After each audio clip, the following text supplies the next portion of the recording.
لا شريك له ونشهد أن سيدنا وسندنا ونبينا وحبيبنا وشفيعنا ومولانا محمدا عبده ورسوله صلى الله تعالى على خير خلقه محمد وآله وأصحابه أجمعين.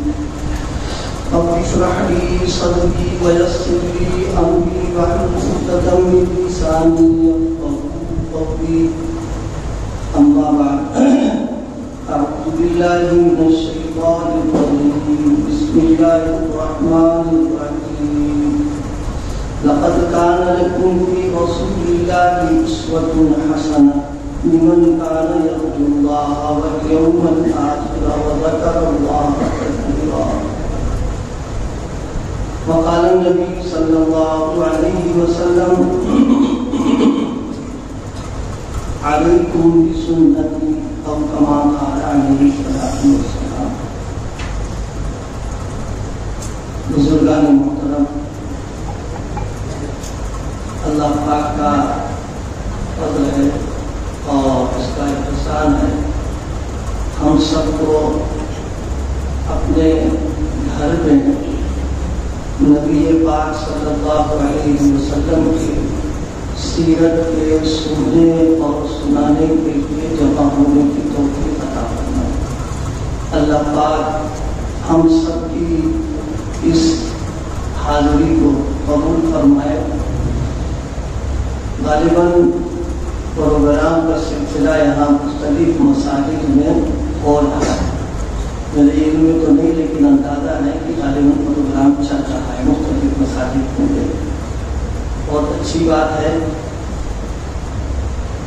ہمارے مولانا پہلے بھی انہوں نے یاد کیا، سارے گزشتہ تقریباً اس سے پہلے بھی یاد کیا. اب بار بار انکار کرتے ہوئے مجھے بھی شرم آ رہی تھی کہ ہم انکار کرنے کو نہیں آ پائیں گے. اس وقت مغرب کے بعد بخاری شریف کا سبق ہوتا ہے، تو اب اس کو چھوڑ کر کے کہیں آنا جانا تھوڑا سا، ایک تو کتاب بہت باقی ہے اس کو پورا کرنا ہے، اور پھر حدیث کا ایک مسئلہ ہے اس کو چھوڑ کر کے آنا. اس لیے ہفتے کے بیچ میں ہمارا ادھر معمول تقریباً بند کر دیا، ہم جاتے نہیں. لیکن یہ اس کے ساتھ بھی ہوا یہی معذرت نہیں کہ کوئی ہفتے کے بیچ ہم نہیں آ پائیں گے. لیکن اس بار سوچا کہ اپنی نہ سوچیں، بڑا مسئلہ ہوتا ہے معذرت کرنے کی وجہ سے.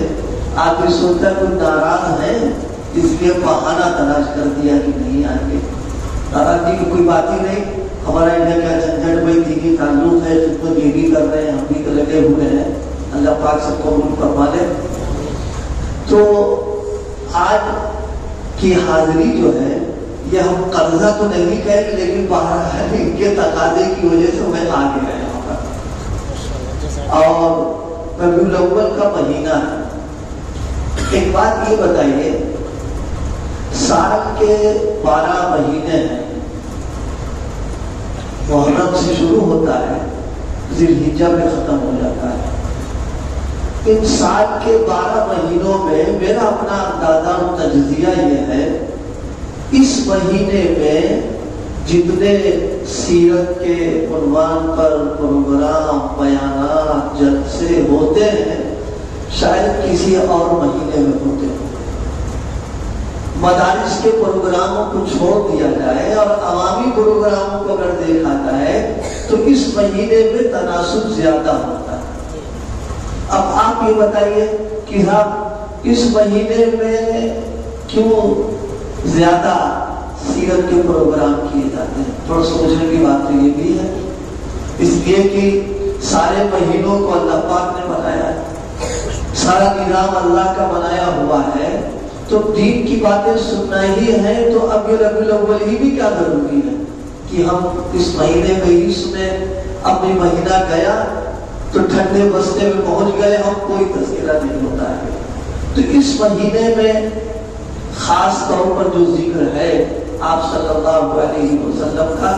میں جلسوں کی مخالفت نہیں کر رہا ہوں، میں ایک بات توجہ دلانے کے لیے عرض کر رہا ہوں. دیکھیے اس مہینے کا معاملہ یہ ہے کہ ہمارا اس سے ایک جذباتی تعلق ہے.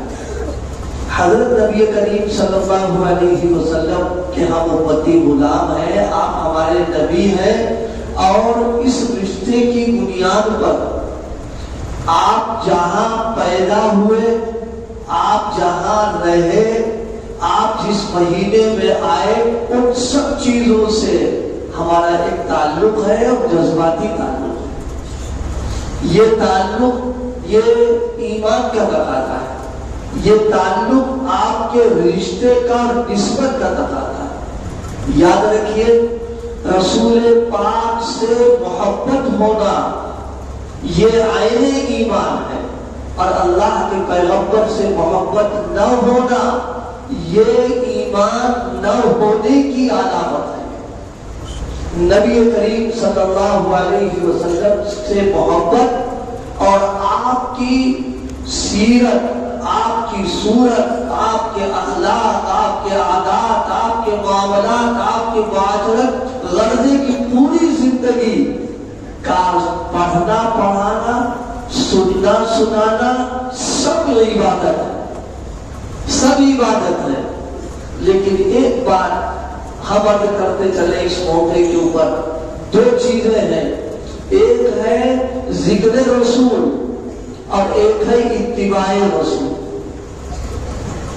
ایک ہے رسول پاک صلی اللہ علیہ وسلم کا تذکرہ کر دینا، آپ کی سیرت بیان کر دینا، آپ کے حالات کو سن لینا، آپ کی زندگی کا مطالعہ کر لینا، پڑھ لینا، یہ ذکر رسول ہے.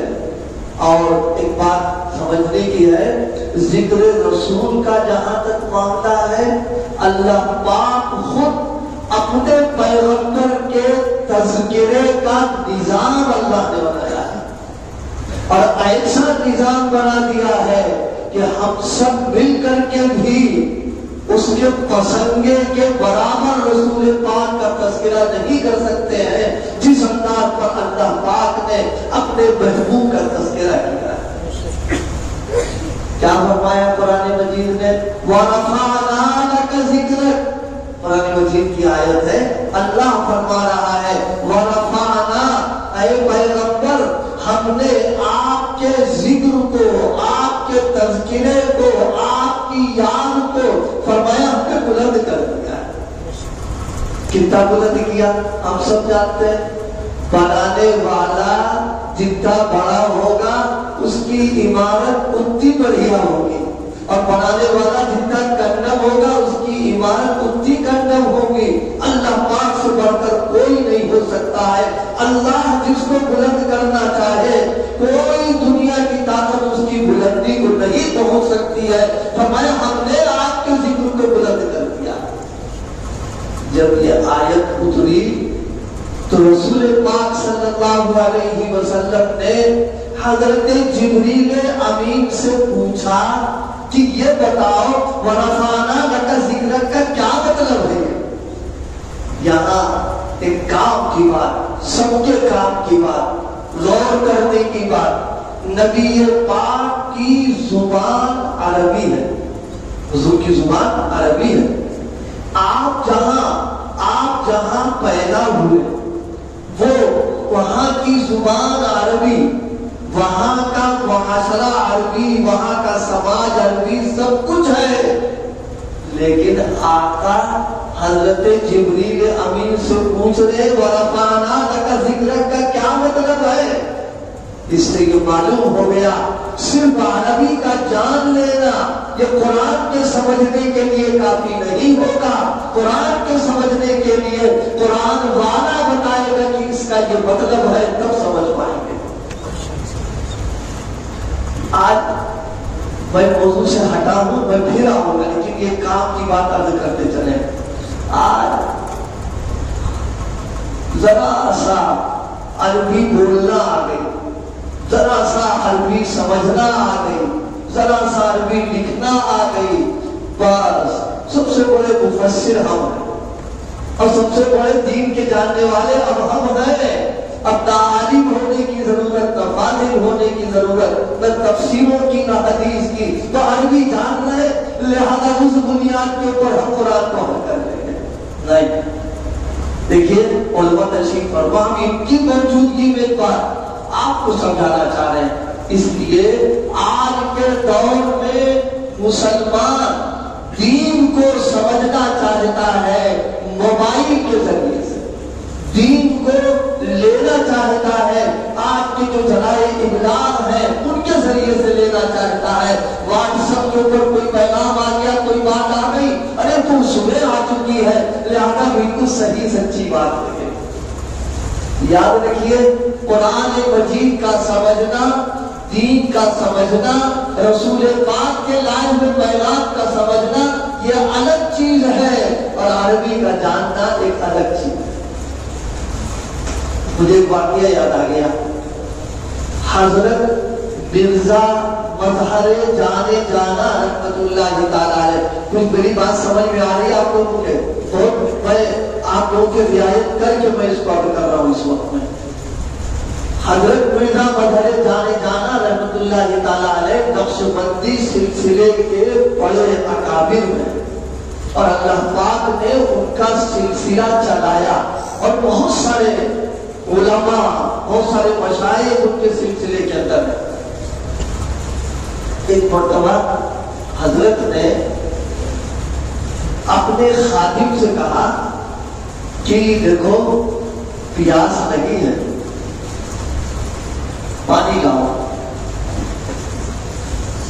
لیکن اس کا خیال رکھنا سراہی اس زمانے میں چلا کرتی تو پانی اس میں تھا، تو فرمایا سراہی کا پانی لے آؤ، سراہی اٹھا کے لاؤ، اس کا پیٹ پکڑ کے لانا. سراہی لاؤ پیٹ پکڑ کر کے. آپ اتنے سارے بیٹھے ہوئے علماء کو چھوڑ کر کے ہم آپ سے پوچھیں کہ پیٹ پکڑ کے لانے کا کیا مطلب ہے، تو شاید کوئی بتا پائے گا اس کا مطلب. اردو ہے، وہ سب جانتے ہیں. اب جناب والا وہ آئے، سراہی ایک ہاتھ سے لیے ہوئے، ایک ہاتھ سے اپنا پیٹ پکڑے ہوئے. حضرت نے دیکھا سر پیٹ کر کے رہ گئے کہ اس کو اتنی عقل نہیں. دلی کا رہنے والا، اور دلی کی زبان ٹکسالی اور بیاری زبان پورے ملک کے لیے ہے، اور یہ میرے پاس رہ کر کے اتنی بات سمجھ نہیں سکا کہ پیٹ پکڑ کر لانے کا کیا مطلب ہے. جب ایک ہندوستان کا رہنے والا، دلی کا رہنے والا، مرکزی جگہ پر رہنے والا وہ اردو کے محاورے کو جان نہیں سکتا ہے، صرف اس کے الفاظ کو دیکھ کر کے اس نے مطلب سمجھا کہ پیڑ پکڑ کر کے لایا جائے، تو اللہ کے کلام کا محاورہ ہم کیا سمجھ سکتے ہیں؟ اللہ جب بتائے گا، جب اس کا مطلب معلوم ہوگا. اب آپ سوچ رہے ہیں کہ پیٹ پکڑنے کے نوجوان منہ دیکھ رہے ہوں گے کہ مولانا نے عجیب بات سنا دی ہے. جی ہاں، پیٹ پکڑ لانے کا مطلب یہ نہیں کہ اپنا پیٹ پکڑ کر کے لاؤ. اپنا پیٹ اگلے ہاتھ سے پکڑ لیں گے تو سراہی نیچے گرے گی، ٹوٹ کے پانی بہ جائے گا اس کے اندر. مطلب اس کا یہ تھا سراہی کا وہ حصہ جس میں پانی ہوتا ہے، وہ پیٹ ہے اس کا، وہاں سے پکڑ کے لانا. اگر اوپر کا حصہ اٹھا دیا تم نے تو وزن سے ٹوٹ کے نیچے گر جائے گا. لیکن وہ اس محاورے کو سمجھ نہیں رہا تھا. اب وہ یہ سمجھا کہ حضرت کہہ رہے اپنا پیٹ پکڑ لینا اور سراہی لے کر کے آ جانا. جب ایک اردو ہم سمجھ نہیں سکتے ہیں تو اللہ کا کلام اور اس کلام کے اندر کیا محاورہ ہے، کیا عرف ہے، اس کا کوئی نہیں بتا سکتا ہے. اسی لیے تو اللہ پاک نے فرمایا ثم ان علینا بیانا، کہ پیغمبر ہم الفاظ اتار رہے ہیں، مانا آپ نہیں بتائیں گے، ہم بتائیں گے کہ اس کا کیا مطلب ہے، اس کی کیا مراد ہے. یہ میں نے اس پر عرض کیا ہے. آج کل نئے نئے مفسرین پیدا ہو گئے اور وہ باتیں بتائی جا رہی ہے جن کا دین سے کوئی تعلق نہیں ہے. اس لیے بات عرض کر رہا تھا کہ حضرت جبریل امین سے رسول پاک صلی اللہ علیہ وسلم نے پوچھا وَرَفَعْنَا لَكَ ذِكْرَكَ کا کیا مطلب ہے. دیکھیے حضرت جبریل علیہ السلام مضمون آ گیا ہے کام کا. علماء سے درخواست ہے اس کو غور سے سنیں گے آپ کی بھی سمجھ میں آئے گا. حضرت جبریل امین وحی لے کے آتے تھے, اللہ کا کلام لے کر کے آئے تھے, لیکن ان کے نام کے ساتھ امین لگا ہوا. امین کا کیا مطلب؟ امانت داری تھی ان کے اندر. امانت داری کا مطلب کیا؟ جتنا کام ان کے سپرد ہوتا تھا وہ سارا کا سارا بغیر کمی بیشی, بغیر کسی تبدیلی کے کچھ نہیں, پورا کا پورا لا کر کے پہنچا دیتے. جب پوچھا کہ ورفانہ اللہ کا ذکر کا کیا مطلب, تو فرمانے لگے اللہ سے پوچھ کر کے بتائیں گے اس کا کیا مطلب.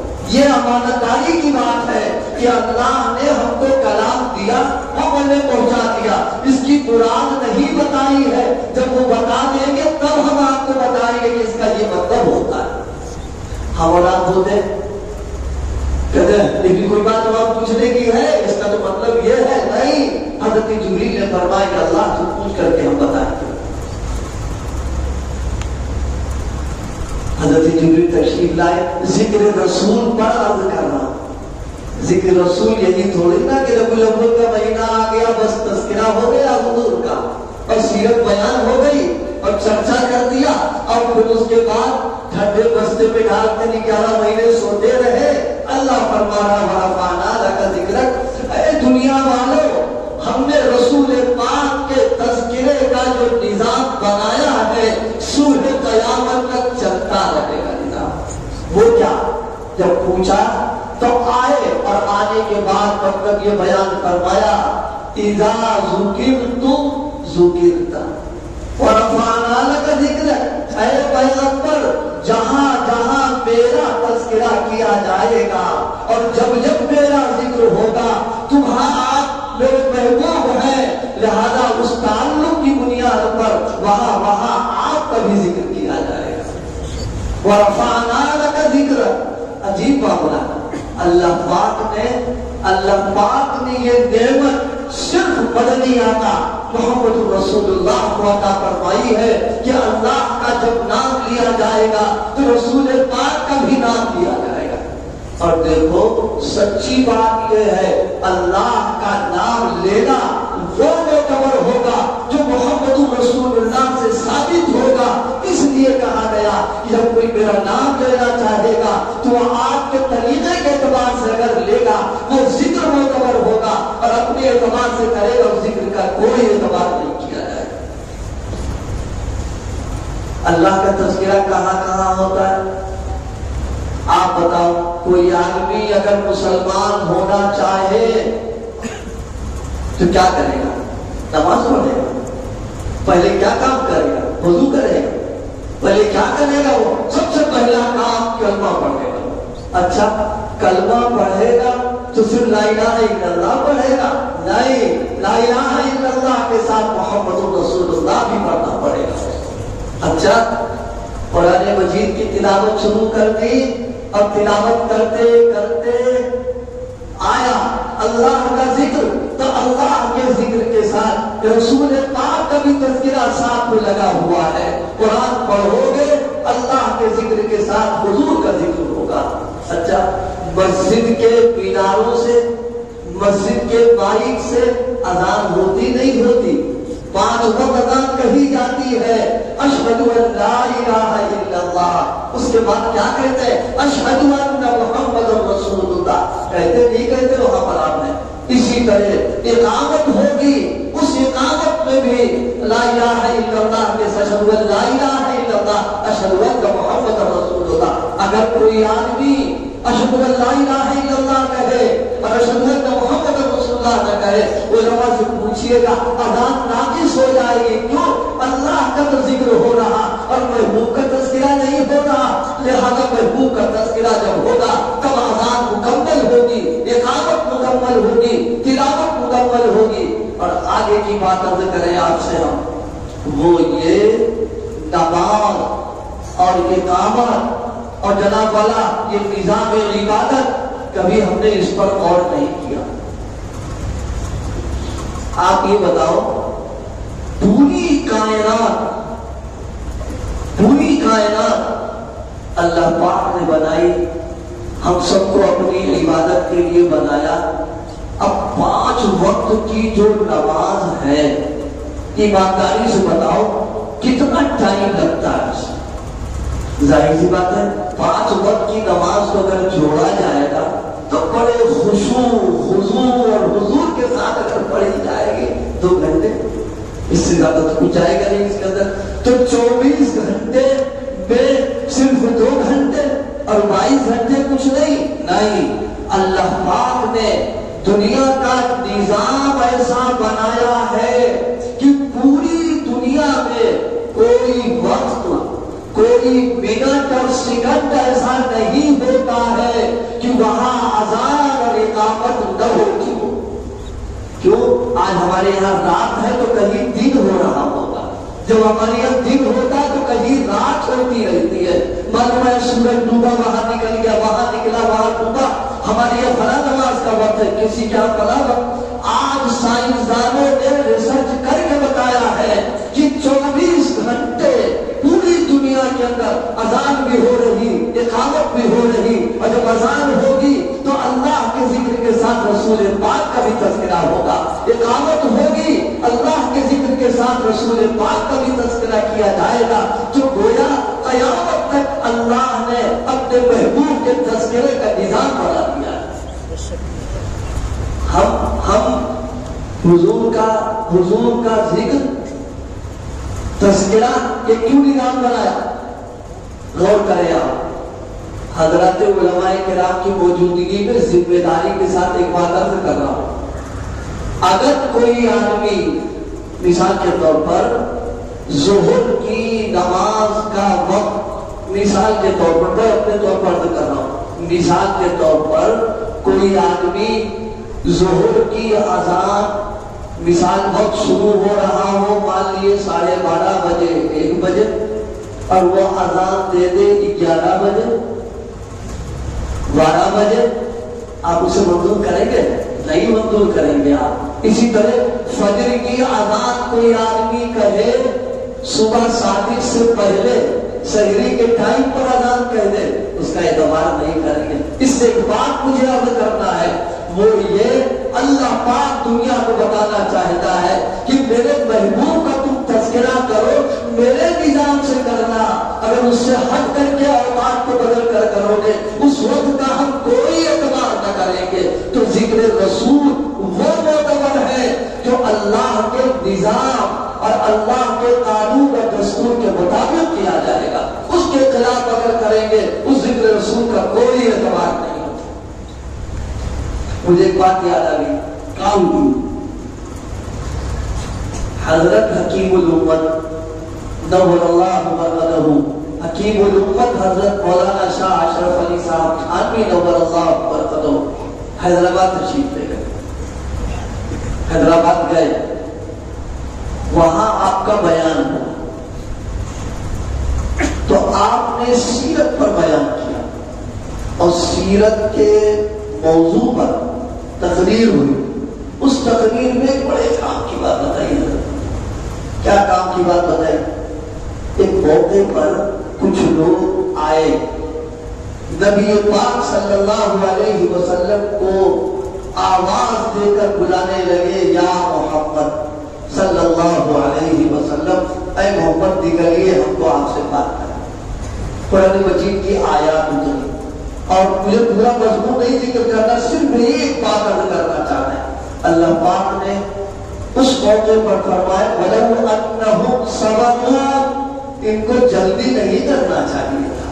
آپ کی عظمت کا، آپ کے مقام کا، آپ کے احترام کا تقاضا یہ تھا کہ دروازے پر بیٹھ جاتے اور بیٹھ کر کے جب آپ نکلتے تب آپ سے بات کرتے، آپ نکلتے تب آپ سے بات کرتے، اور انہوں نے آواز بلند کر دی، فرمایا یہ آپ کے ساتھ گستاخی کی بات ہوئی۔ حضرت حکیم الامت نے فرمایا کہ مدینہ پاک میں رسول پاک جب وہاں رہ رہے ہیں، نام لے کر کے زور سے بلانا بے ادبی کی بات ہے، تو 7 سمندر پار اس ملک میں رہ کر کے ان کا نام لے کر کے بلند کرنا یہ اس سے زیادہ گستاخی کی بات ہو جائے گی. کیا فرمایا؟ ذکر رسول. لیکن یاد رکھیے میری اس بات کو، ذکر رسول بغیر اتباع کے کوئی اس کی حیثیت نہیں رہے گی. ذکر رسول وہ معتبر ہے جس میں نبی پاک صلی اللہ علیہ وسلم کی اتباع اور اقتداء.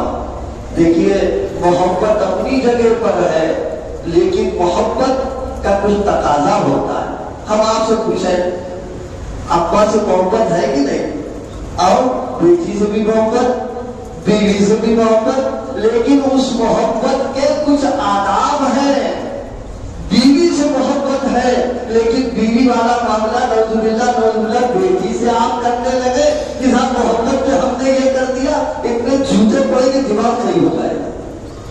یہ جناب والا ماں سے محبت ہے لیکن اس محبت میں وہ معاملہ کرنے لگے جو بیوی کے ساتھ آپ کرتے، ساری دنیا کہے گی تم کیا کر رہے ہو. کیا مطلب؟ جس سے جیسی محبت ہے اس کے اعتبار سے اس کے حقوق کا ادا کرنا یہ اسلام ہے، یہ انسانیت، یہ دین ہے. محبت کے نام پر جھنجھٹ پیدا کرنا اسلام نے اس کی ہرگز اجازت نہیں دی ہے. اس لیے میں نے کہا اصل ہے اتباع رسول، حضور کی اقتداء کرنا، حضور کے نقش قدم پر چلنا، حضور کے راستے پر چلنا. اور میں ایک بات یہ کہا کرتا ہوں، مسلمانوں کی پہچان اور شناخت اور ان کا امتیاز سنتوں پر عمل کرنا ہے. کیوں؟ ہم اپنے آپ کو سنی کہتے نہیں کہتے. ارے بتاؤ، اب آپ خاموش ہو گئے کہ ارے صاحب ہم سنی کہاں ہیں؟ بڑا مسئلہ ہے. سنی کہاں؟ وہ عجیب سی بات ہو گئی، زبردستی کا سودا شروع ہو گیا. ارے بھائی ہم ہیں اہل سنت اور ہے والجماعت. دو چیزیں ہمارے ساتھ لگی، اہل سنت والجماعت. اہل سنت کا مطلب کیا ہے؟ سنت والے، سنتوں پر عمل کرنے والے. اور جماعت کا کیا مطلب ہے؟ جماعت صحابہ کرام رضوان اللہ علیہم کے ماننے والے. یہ دو چیزیں ہیں، ایک ہے سنتوں پر عمل کرنا، ایک صحابہ سے تعلق کا ہونا ہے. کہاں پہنچ گئے؟ سکینہ ہو رہا ہو کر رہا ہوگا اللہ میرے سامنے. ابھی ہم 4-5 منٹ آ کے آئے ہیں. میں نے کیا عرض کیا؟ سنی ہونے کا مطلب کیا ہے؟ آپ کتنے لوگ بیٹھے ہوئے ہو، ہم آپ سے ایک بات پوچھنا چاہتے ہیں. جوہری کس کو کہتے ہیں؟ جوہری کہتے ہیں جو ہیرے جواہرات کا کام کرتا ہے. سونار کس کو کہتے ہیں؟ جو سونے چاندی کا کام کرتا ہے، اس کو سونار کہا جاتا ہے. اسی طریقے سے جو کام کر رہا ہے اس کے گواہ سے کہا جاتا ہے. تو سنی ہونے کا مطلب کیا ہے؟ کہ یہ سنتوں پر عمل کرنے والا ہے، سنتوں کا ماننے والا ہے، سنتوں کو وہ سنتوں پر مٹنے والا ہے، جو سنتوں کا عاشق ہے. سنی ہونے کا یہ مطلب ہوتا ہے. آپ نے دکان پر جناب والا لکھوا دیا، سائن بورڈ لگوا دیا کہ زمزم. آپ ہی بتاؤ، پورے لہر پور کے لوگ خوش ہو جائیں گے کہ یار حاجی واجی پتہ نہیں لائے نہ لائے، یہاں تو زمزم بھی لی جائے گا، چلو خریدے اس کی یہاں. اب آپ پہنچے، معلوم ہوا وہاں بوتلوں میں شراب بھری پڑی، افیم ہے، بھانگ ہے. آپ بتاؤ کیا کہو گے؟ کیا کہو گے؟ یہ تمہیں جو دھوکہ دے دو. تم نے زمزم کا سائن بورڈ لگا کر کے اس کی آڑ میں دھوکے کا معاملہ کیا. ہم آپ سے بالکل وضاحت کے ساتھ کر رہے کہہ رہے ہیں، ہم اپنے آپ کو سنی کہہ کر کے سائن بورڈ لگا کر کے خلاف سنت اگر زندگی گزار رہے ہیں تو جیسے وہ مجرم ہے اتنے بڑے مجرم ہم بھی ہوں گے. حضور کی سنتوں کا یہ مطلب تھوڑی نہ ہے کہ بس مسجد کی 4 دیواری میں آ گئے، بس ایمان والے ہیں، دین والے ہیں، سنتوں پر عمل کرنے والے، اور مسجد کے باہر چلے گئے تو بس اب پرائیویٹ معاملہ ہے تو جاؤ جیسے رہو. نہیں، ایسا کوئی مسئلہ نہیں ہے. جب ہم اہل سنت میں سے، ہم سنت والے ہیں تو سنت کا رنگ ہماری زندگی میں آنا چاہیے. سنت کے انوارات ہمارے چہرے سے، ہماری پیشانی سے، ہمارے لباس سے، ہماری چال ڈھال سے، ہماری وضع قطع سے سنت کے انوارات چمکنا چاہیے کہ معلوم ہو جائے کہ سنتوں والا ہے.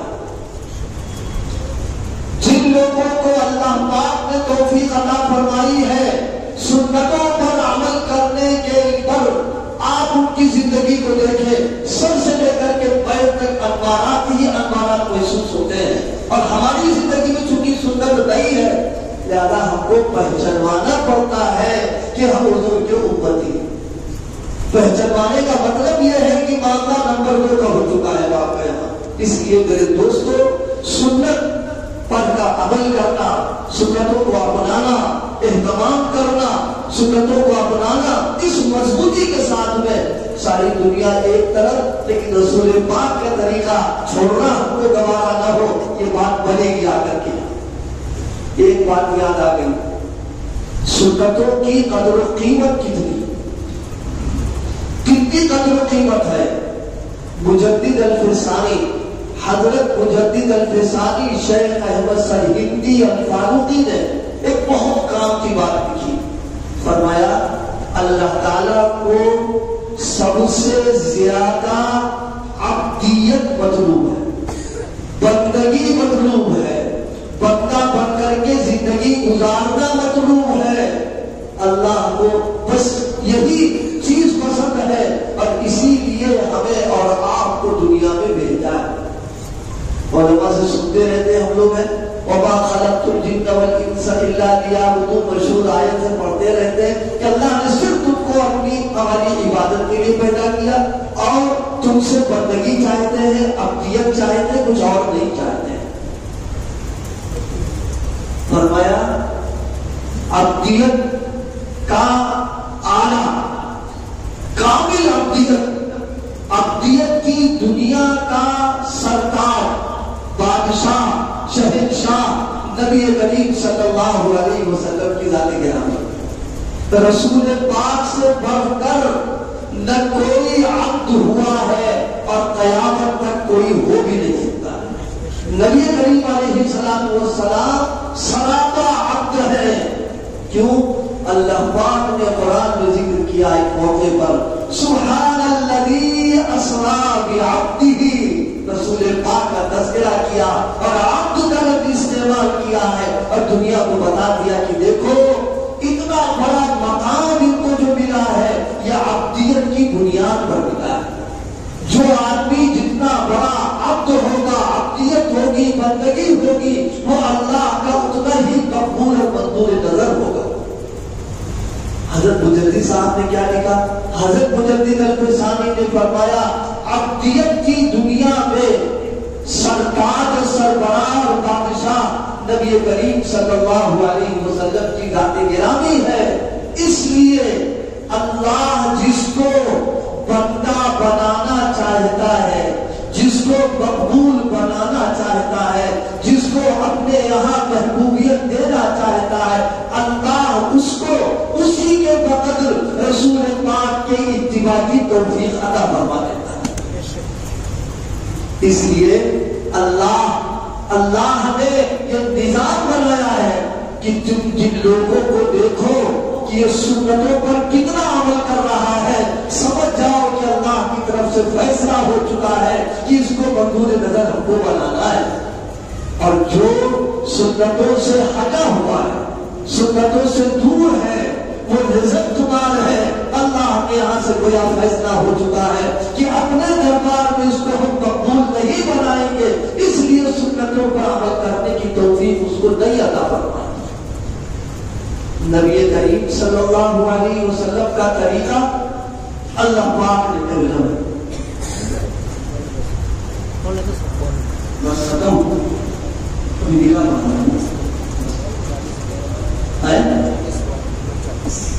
صلی اللہ علیہ وسلم کی سنتوں پر عمل کرے، عبدیت پیدا ہوگی، بندگی آئے گی، اللہ کے چہیتے ہوں گے، اللہ کے منظور نظر ہوں گے۔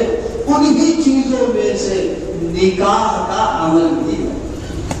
آپ رحمان ابن عوف جلیل القدر صحابی ہیں، ان کے فضائل ہیں، مناقب ہیں۔ بس ایک واقعہ، حضور مسجد نبوی میں تشریف فرما ہے، آپ نے ان کے کپڑے پر شادی کے موقع پر خوشبو کا جو استعمال کیا جاتا تھا اس کا کچھ اثر دیکھا،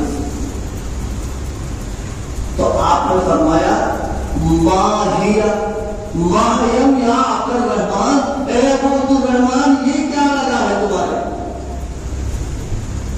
زبردست انہوں نے کہا کہ حضور ہم نے شادی کی، یہ تو میں نے سنا دیا، لیکن صحابہ کا حضور سے جو تعلق ہے اس کو سامنے رکھیے آپ۔ ایک ایک صحابی عاشق ہے، ہم جیسے نہیں کتاب میں مہینہ آ گیا تو ذکر ہے 11 بجے حضور کا ادا کر کے عاشق تھے حضور کے۔ اور اس زمانے میں مدینے پاک کی آبادی کتنی تھی، مردم شماری جب پہلی مرتبہ کی گئی ہے مدینے پاک کی تو 500 لوگ تھے۔ کتنے بتایا نہیں 500 کی آبادی۔ ماشاءاللہ لہر پور میں تو 2 محلے میں 500 سے زیادہ ہی ہوں گے، اور خدا کی اتنی بڑی آبادی۔ اب بتاؤ 500 کی آبادی میں انہوں نے شادی کی، لیکن کسی کو خبر نہیں، رسول پاک کو بھی خبر نہیں۔ آج کوئی اگر شادی کر لے اور کسی رشتے دار نہیں، کسی دوست کو نہ پوچھے، بس بھائی کا آنا جانا بند، ورنہ جینے میں شریک نہیں، تم نے ہم کو نہیں بلایا، تم نے ہم کو نہیں پوچھا۔ لیکن میرے آقا کی پیشانی پر کوئی بل نہیں پڑے، چہرے پر کوئی ناگواری کے آثار نہیں ہوئے، فوراً ارشاد فرمایا اولم ولو بشاتن، اے عبد الرحمن ولیمہ کر لو، اولم ولیمہ کرو ولو بشاتن، ایک بکری ہی کر دینا۔ یہ نبی پاک کے ساتھ کی صحابہ نے کر کے دکھائی ہے۔ ایک ہم ہے کہ ایک محلے میں اگر شادی ہے تو پورے شہر کو اگر اطلاع نہ ہو جائے تو شادی کیا ہے؟ مسلمان کے لیے شرم کی بات ہے کہ سنت پر کوئی عمل کرتا ہے تو کہہ دیا کرتے کیا جنازہ جا رہا ہے، لا حول ولا قوت الا باللہ، یہ ہمارے منہ سے نکل رہا ہے۔ اور جبکہ ہم اپنے آپ کو مسلمان کہتے ہیں، حضور کا چاہنے والا کہتے ہیں۔ میرے دوستوں، میرے بھائیوں، ایک بات عرض کریں، حضرت تھانوی کی بات ختم کر دیں۔ بہت سے لوگوں کو نئی معلوم ہوگی، تعجب کی بات ہوگی، لیکن ہم عرض کریں، اتنے لوگ یہاں بیٹھے ہوئے اپنے آپ کو شامل کر کے کہہ رہے ہیں ہمارے گھروں میں، خاندانوں میں، رشتے داروں میں شادیاں ہوئی ہیں، کچھ نہ کچھ تو خرچ ہوا ہی ہے، کسی کا کم ہوا، کسی کا زیادہ ہوا، اور ہم سب کے ذہنوں میں بیٹھا ہوا ہے کہ شادی تو پیسے والی عبادت ہے، کہ بھائی کوئی شبہ ہے کسی کو، ارے اسی وجہ سے شادی رکی رہتی، رشتہ بھی مل گیا تو چل جاتا ہے کہ ارے بھائی ابھی پیسہ نہیں ہے، اب 7-2 سال بات کریں گے، یہ ہو رہا نہیں ہو رہا۔ حضرت تھانوی علیہ الرحمہ نے لکھا ہے ساری عبادتیں، نماز ہے، روزہ ہے، حج ہے، زکات ہے، یہ پیسے والی عبادت ہے، اور نکاح بے پیسے والی عبادت ہے۔ فرمائے نکاح بے پیسے والی عبادت ہے۔ اب آپ کو مولانا پتہ نہیں کہاں کی سنا رہے ہو تم، اتنا پیسہ خرچ کر پوچھو نا، ایک لڑکی کی شادی کرنے کمر سیدھی نہیں ہوئی، دوسری تیار بیٹھی کمر ٹوٹ جائے گی، آپ بتا رہے پیسے نہیں خرچ ہوتا۔ کسی عالم سے کبھی پوچھنا اکیلے میں بیٹھ کر کے کہ حضرت یہ بتاؤ نکاح کس کا نام؟ دعوت کا نام نکاح نہیں، شادی کے کارڈ کا بتا دینا یہ نکاح نہیں ہے۔ جناب والا دعوت، جناب والا 60 جلد لگانا، یہ سب کر دینا، گاڑیوں کا لے جانا، اس کا نام نکاح نہیں ہے۔ بارات کے نام پر لٹیرے بن کے چلے جانا، اس کا نام نکاح ہرگز نہیں ہے۔ لٹورے بنے اس لیے کہا کہ لڑکی والوں نے کہتے جب 50 آئیں گے اور لے کے آپ پہنچ گئے 150، سبحان اللہ، آپ 150 بات آ گئے، وہ بیچارہ کہاں سے کرے گا؟ اب نہیں کر پایا، کہ تم بھائی نہ کٹا دی، تم نظام رکھو، ہم نہیں کرتے نہیں سمجھتا، بات بتائیے یہ حرکتیں ہم نے چپ کرتی ہیں۔ کسی عالم سے پوچھیا نکاح صرف 2 بول کا نام ہے، بس تیسرا کچھ نہیں ہے۔ ایک طرف سے ایجاب، دوسری طرف سے قبول، کہ میں نے تمہارا نکاح فلاں سے اتنے مہر میں کر دیا، اس نے کہا میں نے قبول کر لیا، نکاح ہو گیا، کوئی مسئلہ نہیں۔ آپ بتاؤ ایجاب اور قبول میں کون سی آپ کی پونجی لگ گئی؟ اب کتنی رقم لگ گئی؟ کچھ تو نہیں لگا، کچھ بھی تو نہیں ہوا۔ یہ ساری چیزیں ہم نے جو رسم و رواج پیدا کرتی ہیں، اس ربیع الاول کے مہینے کا تقاضا میرے دوستوں یہ ہے، ہم یہ ارادے کریں کہ اپنی زندگی سنت کے واقف گزاریں، شریعت کے مطابق گزاریں گے، اور سنت کے رنگ میں ایسا رنگیں گے کہ اللہ پاک پھر اس پر عمل کرنے کی برکات بھی ہم کو عطا فرمائے۔